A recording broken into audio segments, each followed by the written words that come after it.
নমস্কার, ডিটিসি ডাউনটাউনে আপনাকে স্বাগত। আজ আমরা এক্সপ্লোর করব 2 BHK মডেল ফ্ল্যাট। গেট থেকে ঢুকেই প্রথমে আমরা পাচ্ছি living cum dining area. Living এর সঙ্গে রয়েছে আমাদের ফার্স্ট স্পেসিয়াস ব্যালকনি। এটা হচ্ছে আমাদের কিচেনের সঙ্গে থাকছে আমাদের ইউটিলিটি অর ড্রাই ব্যালকনি। এবারে আসছি আমাদের সেকেন্ড বেডরুম, যেখানে পেয়ে যাচ্ছি আমরা extended cupboard space, floor to ceiling height, যেটা রুমের কার্পেট এরিয়ার বাইরে। সঙ্গে থাকছে ফ্রেঞ্চ উইন্ডো।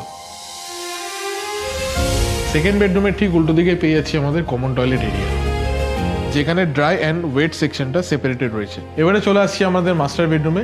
এখানেও পেয়ে যাচ্ছি extended cupboard space with 2 French window for cross ventilations. Master বেডরুমের সঙ্গেও থাকছে একটা অ্যাটাচ বাথরুম। এখানেও ড্রাই অ্যান্ড ওয়েট সেকশনটা সেপারেটেড। তাই আর দেরি না করে নিজের স্বপ্নের বাড়ির জন্য আজই ভিজিট করুন ডিটিসি ডাউনটাউন।